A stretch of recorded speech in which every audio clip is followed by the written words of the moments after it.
आज जनजातियों के सेगमेंट में आज हम लोग चर्चा करेंगे टोडा जनजाति के बारे में। टोडा ट्राइब्स के बारे में बताएंगे। जो टोडा जनजाति है ये दक्षिण भारत की जो नीलगिरी पहाड़ी है पे रहने वाली एक चरवाहा और पशुपालक जनजाति है। टोडा शब्द को अगर हम लोग देखा जाए तो तमिल भाषा का एक विकृत रूप है और जिसका अर्थ होता है चरवाहा या पशुचारक। ये लोग उच्च नस्ल की भैंसें पालते हैं और भैंस ही इनकी आजीविका का मुख्य आधार होता है। टोडा जनजाति की संख्या बहुत ही कम है और इसमें एक बड़ी विचित्र प्रथा पाई जाती है, बहुपति प्रथा पाई जाती है। तो ये मुख्य रूप से इनके जीवन का जो आधार है, इनके जीविका का जो आधार है वो भैंसें होती हैं। और ये नीलगिरी पहाड़ियों पर, नीलगिरी जो पहाड़ी क्षेत्र है और वहाँ पे जो कुछ पठारी क्षेत्र है, वहाँ पे जो घासें उगती हैं उस पे ये लोग क्या होते हैं, भैंसों को चराते हैं और पशुपालन का कार्य करते हैं। तो थोड़ी सी चर्चा हम आज आप लोग से फिर से करते हैं टोडा जनजाति के बारे में। अगर इनके निवास स्थान की बात किया जाए तो टोडा जनजातियों का निवास स्थान तमिलनाडु के दक्षिण में स्थित जो नीलगिरी पर्वत है, नीलगिरी पर्वत जहाँ हम लोग जानते हैं कि पश्चिमी घाट और पूर्वी घाट पर्वत मिलता है, और ये एक जिला भी है, नीलगिरी जिला भी है। और यहाँ पे टोडा जनजाति निवास करती है। इस लगभग 1500 से लेके 2000 मीटर की ऊंचाई पर जो पर्वतीय क्षेत्र है, पठारी क्षेत्र है, वहाँ पे ये ऊंचाई पे 1500 से लेके 2000 मीटर की ऊंचाई पे निवास करते हैं। जो ऊटक मंड है, वहाँ पे ऊटक मंड का जो शेष भाग है, लगभग जो ऊटक मंड क्षेत्र का जो लगभग 250 किलोमीटर वाला जो भाग है, उसको टोडा क्षेत्र के नाम से भी जाना जाता है, क्योंकि इसी ऊटक मंड वाले क्षेत्र में जो नीलगिरी का ऊटक मंड क्षेत्र है, उसी क्षेत्र में लगभग ये लोग निवास करते हैं, जिसे स्थानीय भाषा में टोडा नाद भी कहा जाता है। नाद का मतलब क्षेत्र होता है, नाद या नाडु का मतलब होता है क्षेत्र होता है तमिल भाषा में। तो टोडा नाड कहा जाता है ऊटक मंड का जो क्षेत्र है। यहाँ की अगर हम लोग थोड़ी सी जलवायु देखा जाए तो तापमान यहाँ पे ज़्यादा है, काफ़ी तापमान है। तापमान 15 डिग्री सेंटीग्रेड से हमेशा अधिक रहता है। वर्षा 150 से 200 सेंटीमीटर तक होती है, यानी वर्षा वर्षा भी पर्याप्त होती है यहाँ पे। इसलिए यहाँ पे देखेंगे तो हरी मुलायम घासें पाई जाती हैं, जो पशुओं को चराने के लिए, पशुओं को खिलाने के लिए काफ़ी उपयोगी होती है। अब एक लोग हम लोग थोड़ा टोडा जनजातियों के शारीरिक लक्षण को देख लिया जाए। जैसा आप लोग चित्र में टोडा जनजाति दिख भी रही है, तो इनका शारीरिक लक्षण के दृष्टि से अगर हम लोग देखते हैं टोडा जनजातियों को, तो ये दक्षिण भारत की अन्य जनजातियों से भिन्न है। क्योंकि ये सबसे बड़ी बात तो ये गोरे रंग की होती है, इनका कद लंबा होता है, नाक पतली होती है, और जो नेत्र होते हैं, आंखें होती छोटी होती हैं, मस्तक इनका जो होता है चौड़ा होता है। इनकी जो अन्य विशेषताएं हैं ये द्रविड़ समुदाय से भिन्न होती हैं। तो इस तरीके से हम लोग देखते हैं इनका। एक बार हम आप लोग को पुनः बता दें कि इनका जो शारीरिक लक्षण होता है ये दक्षिण भारत की अन्य जनजातियों से काफ़ी भिन्न होता है। सबसे बड़ा बात होता है कि इनका इनका कद लंबा होता है, रंग इनका गोरा होता है, जबकि साउथ की अन्य जनजातियों को देखा जाए तो रंग काले होते हैं, ललाट चौड़ा होता है, इनका मस्तक यानी चौड़ा होता है। और इनकी ये विशेषताएं इनको जो द्रविड़ समुदाय है, जो साउथ भारत में, साउथ इंडिया में द्रविड़ समुदाय है, उससे इनको भिन्न बनाता है। अब इनकी थोड़ा अर्थव्यवस्था का अगर हम लोग आधार देखा जाए कि इनका जो आर्थिक क्रियाकलाप क्या होता है, तो आपको बता दूं कि इनके मुख्य जो व्यवसाय है भैंस पालन है। भैंस ही इनके जीवन का आधार है। भैंस ही टोडा जनजाति की संपत्ति होती है तथा इनके आर्थिक स्तर का मापदंड भी होता है, यानी जिसके पास जितना भैंस होता है उसका स्थिति समाज में उतनी ऊंची मानी जाती है। ये लोग अच्छी नस्ल की भैंसें पालते हैं और ये भूरी रंग वाली भैंस ही पालते हैं। काली भैंसों को ये अशुभ मानते हैं। जो भूरे कलर की भैंस होती है उसी को पालते हैं। और यहाँ चूँकि चारागाह पर्याप्त मात्रा में होने के कारण इनका स्थानांतरण कम होता है, चारागाह के लिए कम होता है, यद्यपि ये लोग करते भी हैं। और टोडा परिवार आत्मनिर्भर है और आवश्यकता अनुसार ये जंगलों से कंदमूल, शहद आदि वस्तुएं एकत्रित करता है। ये शिकार नहीं करते हैं, पशुपालन का कार्य पुरुष ही करते हैं। एक खास बात है कि ये दो तीन जनजातियां जो पाई जाती हैं नीलगिरी क्षेत्र में, उनसे इनका वस्तु विनिमय विनिमय प्रणाली चलती है। तो इसके बारे में हम लोग थोड़ा समझ लेते हैं कि इस क्षेत्र में अन्य जनजातियां जो रहती हैं और उनका टोडा जनजातियां एक दूसरे पे कैसे निर्भर हैं। चूँकि बाहरी लोगों से इनका संपर्क बहुत ही कम है, तो ये आपस में विभिन्न प्रकार के वस्तुओं का विनिमय करके कैसे जीवन यापन करते हैं, इसकी चर्चा हम आप लोग से थोड़ा सा ज़रूर करना चाहेंगे।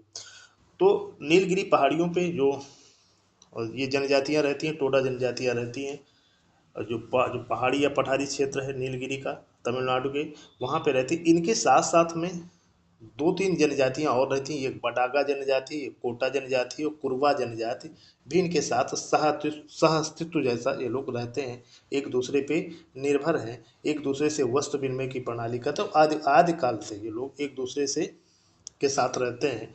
और उनका जो कि बाहरी दुनिया के संपर्क बहुत ज़्यादा है नहीं, तो ये लोग आपस में क्या करते हैं, वस्तुओं का विनिमय करते हैं, एक्सचेंज करते हैं। आज भी देखिए पैसे का नहीं, वस्तुओं का इनका एक्सचेंज होता है, जो एक अपने आप में अब वर्तमान में एक अद्वितीय गुण है।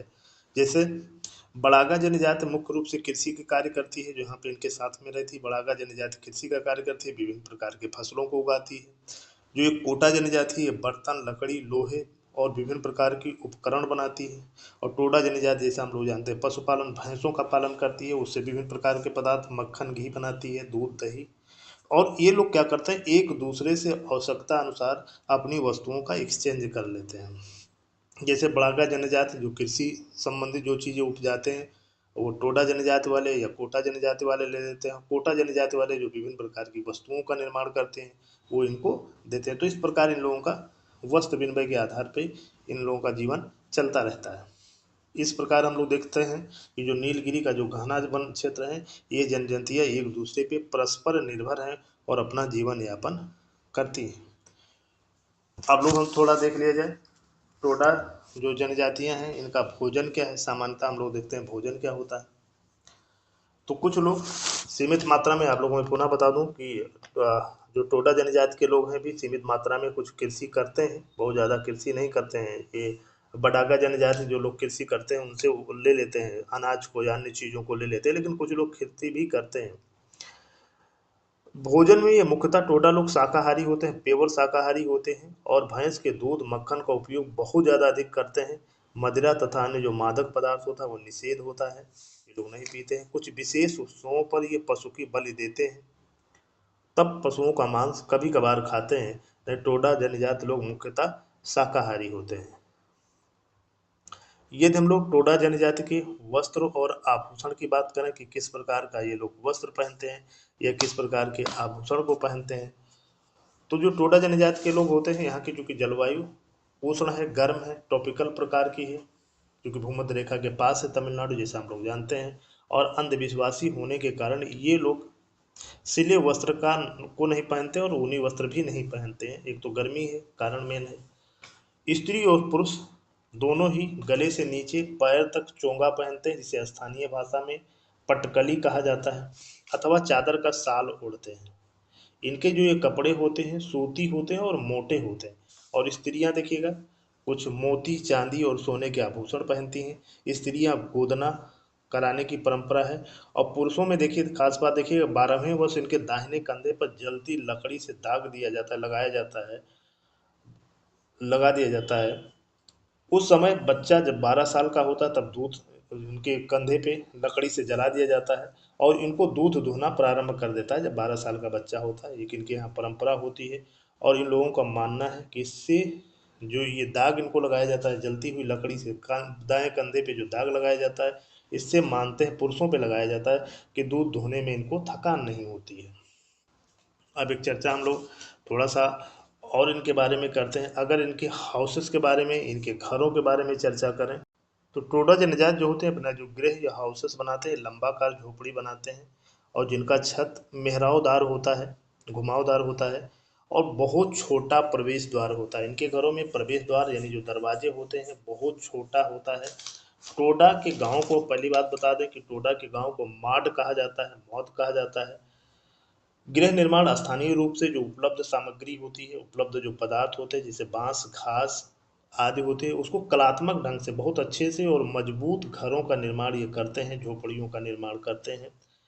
घर आसपास घर के आसपास और घरों की ये साफ सफाई का विशेष ध्यान देते हैं। झोपड़ियाँ जो इनकी होती हैं 8 से 10 फीट ऊंची होती हैं और जो मुख्य द्वार होता है, मैं पुनः बता दूँ, बहुत छोटा होता है, तो लगभग 3 फुट चौड़ा, 3 फुट लंबा होता है, जिससे लोग जो घरों में प्रवेश करते हैं तो रेंग कर प्रवेश करते हैं। और इसका मेन कारण मैं आपको बता दूं कि संभवतः यहाँ पे चूंकि जंगल वाला क्षेत्र है तो जंगली जीवों की सुरक्षा के लिए ये लोग ऐसा करते हैं। इसके अलावा अन्य चीज़ों का घेरा बनाकर ये अपने आप को सुरक्षित रखते हैं।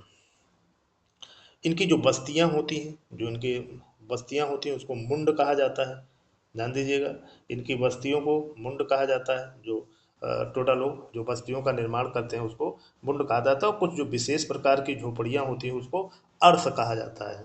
तो जो वैसे बस्तियाँ होती हैं इनकी उसको मुंड कहते हैं, और जो विशेष प्रकार की ये लोग झोपड़ी बनाते हैं उसको अर्स कहते हैं। इनकी काफ़ी मजबूत होती है और मुख्यतः घास फूस और बांस की बनी होती है। टोडा जनजाति के एक सामाजिक संगठन यानी जो सोशल स्ट्रक्चर पे चर्चा किया जाए तो यहाँ संयुक्त परिवार प्रणाली पाई जाती है, ज्वाइंट फैमिली पाई जाती है। और एक जो बहुत बड़ी बात इनके यहाँ पाई जाती है, बहुपत्नी और बहुपति प्रथा। मुख्य रूप से जो बहुपति प्रथा का प्रचलन है, यानी समाज में अगर किसी व्यक्ति की शादी होती है तो उनके सभी भाइयों की वो पत्नी मान ली जाती है, यानी एक पत्नी के कई भाई कई पति होते हैं। समाज में सबसे मेन कारण है कि स्त्रियों की संख्या बहुत कम है। कहा जाता है कि यहाँ प्रति 100 पुरुषों पे लगभग 60 महिलाएं ही आती हैं, यानी महिलाओं की संख्या बहुत कम होती है।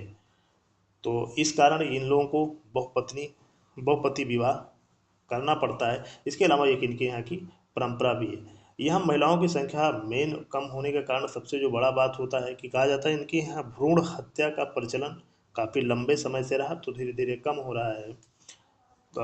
और एक विवाह इनके यहाँ जो बाल विवाह का आज भी अनुबंध होता है, बाल विवाह तय कर दिया जाता है, फिर शादी हो जाती है, बाल विवाह होता है। और गांव में जो खासकर देखा जाए इनके, तो एक दुग्ध मंदिर होता है जहाँ दूध और मक्खन को रखा जाता है, और इस मंदिर की देखभाल के लिए एक पुजारी नियुक्त होता है जिसे पलोक कहा जाता है। ये दुग्ध पुजारी भी कहते हैं एक तरीके से। और इसका खास बात क्या होती है, इस दुग्ध पुजारी को ब्रह्मचर्य का पालन करना होता है। स्वभाव अगर हम लोग देखें, टोडा जनजातियों का अगर हम लोग स्वभाव देखें तो इनका जो स्वभाव होता है ये बहुत सरल प्रकृति के होते हैं।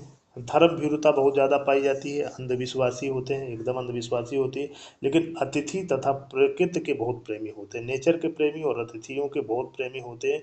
और ये अपनी संतानों का जो नामकरण करते हैं वो नदियों के नाम पे, पर्वतों के नाम पे, वृक्षों के नाम पर करते हैं। तो प्रकृति प्रेमी बहुत ज़्यादा होते हैं जो टोडा जनजाति के लोग होते हैं। और टोडा लोग जो होते हैं ये मुख्यतः टोडा भाषा बोलते हैं, जो कन्नड़ भाषा से संबंधित एक द्रविड़ भाषा परिवार की एक भाषा है। तो इनकी भाषा टोडा है जो कन्नड़ भाषा से लगभग मिलती जुलती भाषा है।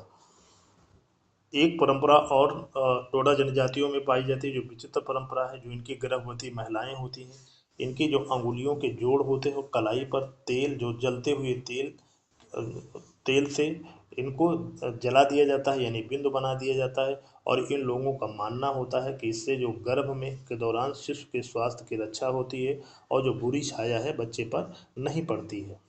टोडा जनजाति की वर्तमान में संख्या देखा जाए तो लगभग 2000 के आसपास है। हालांकि इनकी संख्या लगातार बढ़ रही है। इनकी संख्या अगर 1960 के दशक में देखा जाए तो लगभग 800 थी। तो इस तरीके से हम लोग कह सकते हैं कि टोडा जनजातियों की जो संख्या है वो अति सीमित है, बहुत कम है। एक अच्छी बात यह है कि थोड़ी सी संख्या इनकी बढ़ रही है, लेकिन अभी भी इनकी संख्या 2000 के आसपास है। इनके अगर धार्मिक रूप से देखा जाए, इनके जो प्रमुख देवता हैं उनको ओन कहा जाता है, और देवी जो इनकी है, मुख्य देवी इनकी है, उनको टोकसी कहा जाता है। मुख्य देवता ओन और मुख्य देवी टोकसी हुई। यद्यप हम देखें तो ये बहुदेववाद को मानते हैं, इनमें भी बहुत से देवी देवता हैं, लेकिन इनकी मुख्य जो पूजा ये लोग भैंसों की करती है, जो इनकी बफैलो होती है उनकी पूजा करते हैं। इसके अलावा कुछ हिंदू धर्म के तत्व को भी मानते हैं। बहुत से टोडा लोगों ने ईसाई धर्म भी अपना लिया है। ये सीधी बात होता है कि ये पशु पूजक होते हैं, पशुओं की पूजा करते हैं, मुख्य रूप से भैंसों की पूजा करते हैं। और जो इनका समाज होता है वो पितृ सत्तात्मक होता है, यानी पुरुषों को ज़्यादा महत्व मिलता है। ये टोडा भाषा बोलते हैं, ये तमिल भाषा तथा बडाकू भाषा भी बोलते हैं, तमिल तथा बडाकू भाषा भी बोलते हैं, लेकिन इनकी मुख्य जो मातृभाषा है वो टोडा भाषा है। वर्तमान में टोडा को कोई लिखित रूप से कोई साहित्य या कोई चीज़ें मौजूद नहीं है, लेकिन तमिल लिपि में इनकी इनकी जो शिक्षा है या इनकी जो कल्चर है उसको लिखने का प्रयास किया जा रहा है, उसको रिकॉर्डेड करने का प्रयास किया जा रहा है। तो इस तरीके से हम लोग देखते हैं कि जो टोडा जनजाति है ये नीलगिरी के पहाड़ी और पठारी क्षेत्रों में रहती है। ये मुख्यतः इसका जो व्यवसाय है भैंसों का चराना, पशुपालक प्रजाति है। और इनकी जो एक सबसे बड़ी अनोखी प्रथा प्रथा है वो बहुपति प्रथा पाई जाती है, यानी एक अगर किसी शादी होती है तो वो सभी भाइयों की पत्नी मान ली जाती है। हाँ, ये कभी कभी निर्धारण करने में ये दिक्कत जरूर आती है कि अगर होने वाली संतान किसको मानी जाए, तो ये लोग संकेतात्मक रूप से ये जो बड़ा भाई होता है उसकी संतान मान ली जाती है, या संकेतात्मक रूप से जो व्यक्ति गर्भवती पत्नी को धनुष बाण होता है जो लकड़ियों टहनियों से बना हुआ, फूलों से बना हुआ प्रदान करता है जो गर्भ धारण के 7वें महीने में, तो सामाजिक रूप से उसको पिता मान लिया जाता है, नहीं बड़े भाई को ही पिता माना जाता है।